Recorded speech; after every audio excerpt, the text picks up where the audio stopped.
നിങ്ങളെല്ലാവരും കണ്ടിട്ടുണ്ടാവും ബഹുമാനപ്പെട്ട സ്പീക്കറുടെ നേതൃത്വത്തിൽ നിയമസഭയിൽ വലിയ രീതിയിലുള്ള ഓണാഘോഷ പരിപാടികൾ നടക്കുമ്പോൾ ഒരാള് കുഴഞ്ഞു വീണ് ആ സ്പോട്ടിൽ മരണപ്പെടുന്നു.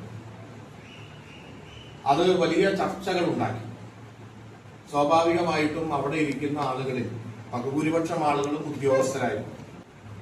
ആ സമയത്ത് CPR കൊടുക്കാൻ കഴിയുന്ന ആളുകൾ പലപ്പോഴും അവിടെ ഉണ്ടായില്ല എന്നുള്ളത് ഒരു വിഷമം പിടിച്ച കാര്യമാണ്. ഇതുപോലെ തന്നെ മറ്റു പല സ്ഥലങ്ങളിലായിട്ട് ആളുകൾ പരസ്യമായി കുഴഞ്ഞു വീണ് മരിക്കുകയും അപകടത്തിൽപ്പെടുന്നതും ഒക്കെ നമ്മൾ കണ്ടു. കഴിഞ്ഞൊരു ദിവസമാണ് ഒരു വീഡിയോ നമ്മൾ കണ്ടത്. കണ്ണൂർ ഭാഗത്തൊരു കുട്ടി വായിൽ ഒരു ഇതടഞ്ഞപ്പോ പെട്ടെന്ന് ഒരു ബൈക്കിലുള്ള ആളെ തടഞ്ഞു നിർത്തിയിട്ട് കാര്യം പറഞ്ഞു. സംസാരിക്കാനൊന്നും പറ്റില്ല. അയാൾ ഉടനെ തന്നെ ഇറങ്ങി ഈ കുട്ടിയെ അത് ചോക്ക് ചെയ്ത സാധനം പുറത്തേക്ക് എടുക്കാൻ കഴിഞ്ഞു. ആ കുട്ടിയുടെ ജീവൻ രക്ഷപ്പെട്ടു. പലപ്പോഴും ഒരുപാട് കാര്യങ്ങൾ രക്ഷപ്പെടുന്നുണ്ട്, ചിലരൊക്കെ രക്ഷപ്പെടുത്താൻ കഴിയുന്നില്ല. ഞാൻ നമ്മുടെ മണ്ഡലത്തിൽ പൊതുവായിട്ട് ഈ കാര്യങ്ങളുമായി ബന്ധപ്പെട്ടുള്ള ചർച്ചകൾക്കൊക്കെ പോകുന്നതിനപ്പുറത്ത് നമ്മൾ യൂത്ത് സമ്മിറ്റ് എന്ന് പറയുന്നൊരു സമ്മിറ്റ് നടത്തിയിട്ട് ആ സമ്മിറ്റിൽ നമ്മൾ ആവശ്യപ്പെട്ടപ്പോഴും പലരും നമ്മുടെ യൂത്ത് ആവശ്യപ്പെട്ടതാണ് ഫസ്റ്റ് എയ്ഡും എമർജൻസി കെയറും വളരെ അനിവാര്യമാണ് എന്നുള്ളത്. എന്നാൽ അത് എത്രത്തോളം ഇമ്പോർട്ടന്റ് ആണ് എന്നുള്ളത് നമ്മുടെ മുമ്പിൽ തന്നെ ഇങ്ങനെയുള്ള സംഭവങ്ങൾ കണ്ടപ്പോൾ നമുക്ക് എല്ലാവർക്കും മനസ്സിലായി. പട്ടാമ്പി മണ്ഡലത്തിലെ ഓരോ വ്യക്തിയും നിരന്തരമായി പുതിയ കാര്യങ്ങളും അനിവാര്യമായ കാര്യങ്ങളും പഠിക്കാൻ കഴിയുന്ന ഒരു അന്തരീക്ഷം ഉണ്ടാക്കുക, അതുവഴി നമ്മുടെ നിയോജക മണ്ഡലത്തെ ഒരു ലേണിംഗ് കോൺഫിഡൻസി ആക്കി വളർത്തിയെടുക്കുക എന്ന ഒരു വലിയ ലക്ഷ്യത്തോടു കൂടിയാണ് നമ്മൾ പ്രവർത്തിക്കുന്നത്. ആ ലക്ഷ്യത്തിലേക്ക് എത്തണമെങ്കിൽ ഏറ്റവും അടിസ്ഥാനപരമായിട്ട് നമ്മൾ അറിയേണ്ട ഒരു സാമൂഹ്യ ജീവി എന്ന നിലക്ക് വളരെ പ്രൈമറി ആയി നമ്മൾ അറിയേണ്ട കാര്യമാണ് ഇത്തരത്തിൽ എമർജൻസി കെയർ എന്ന് പറയുന്നത്. അടിയന്തര സാഹചര്യത്തിൽ പ്രഥമ ശുശ്രൂഷ നൽകാൻ നമുക്ക് കഴിയണം. ഭൂരിപക്ഷം ആളുകൾക്കും ഇത് അറിയില്ല എന്നുള്ളതാണ് സത്യം. CPR എങ്ങനെ കൊടുക്കണമെന്ന് നമ്മളൊരു വലിയ സദസ്സിൽ നോക്കി ചോദിച്ചു കഴിഞ്ഞാൽ വളരെ കുറച്ച് ആളുകൾക്ക് അറിയില്ല. ഇവിടെ ഡോക്ടർമാര് 3-4 ഡോക്ടർമാരുണ്ട് എന്നുള്ളതുകൊണ്ട് തീർച്ചയായിട്ടും അവർക്കറിയാം. ബാക്കിയുള്ള എത്ര പേർക്ക് അറിയാമെന്ന് ചോദിച്ചാൽ നമുക്കൊന്നും അങ്ങനെ അറിയില്ല. അപ്പൊ ഇതൊരു അനിവാര്യമായിട്ടുള്ള കാര്യമാണ്.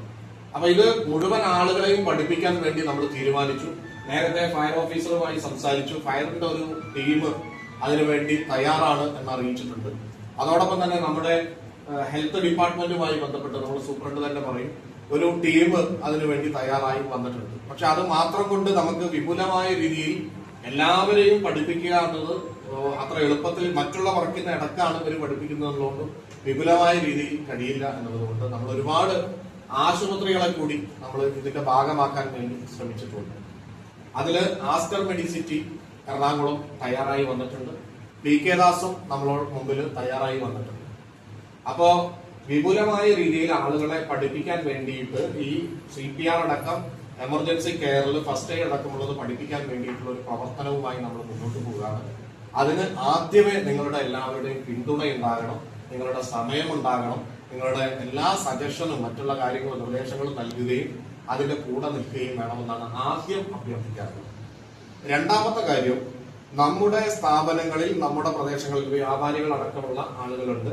സ്ഥാപനങ്ങളിലുള്ള ആളുകളെ, നമ്മുടെ സാധാരണ ജോലിക്കാരായിട്ടുള്ള ആളുകളെ, പ്രത്യേകിച്ച് നമ്മുടെ ചുമട്ടുതൊഴിലാളികൾ, നമ്മുടെ വ്യാപാരി മേഖലയിൽ പ്രവർത്തിക്കുന്ന സാധാരണ തൊഴിലെടുക്കുന്ന ആളുകൾ, ഓട്ടോ ഡ്രൈവർമാരടക്കമുള്ള ടാക്സി ഡ്രൈവർമാരടക്കമുള്ളവർ, ഇവരൊക്കെ ഇതാണ് അറിഞ്ഞിരിക്കേണ്ടത് വളരെ അനിവാര്യമാണ്. അപ്പൊ അങ്ങനെയുള്ള ആളുകളെ പങ്കെടുപ്പിച്ചുകൊണ്ട് നമുക്ക് ഇത് വിപുലമായ രീതിയിൽ നടത്തണം. അതിന് ആദ്യ ഘട്ടം എന്നുള്ള നിലയ്ക്ക് നമ്മൾ ആഗ്രഹിക്കുന്നത് ഈ വരുന്ന 5-ാം തീയതി ഇപ്പോ നമ്മൾ കരുതുന്നത് പട്ടാമ്പി കോളേജിൽ വെച്ച് നടത്തണമെന്നാണ്. അത്യാവശ്യം ഡോക്ടേഴ്സിനൊക്കെ തന്നെ ആസ്റ്റർ നൽകാമെന്ന് പറഞ്ഞിട്ടുണ്ട്. ഒപ്പം തന്നെ നമ്മുടെ മറ്റു സംവിധാനങ്ങളെല്ലാം ഉൾപ്പെടുത്തിയിട്ടുണ്ട്. പരമാവധി ആളുകൾക്ക് അവയർനെസ് പ്രോഗ്രാം മാത്രമല്ല പരിശീലനം കൂടി കൊടുക്കാനാണ് നമ്മൾ ആഗ്രഹിക്കുന്നത്.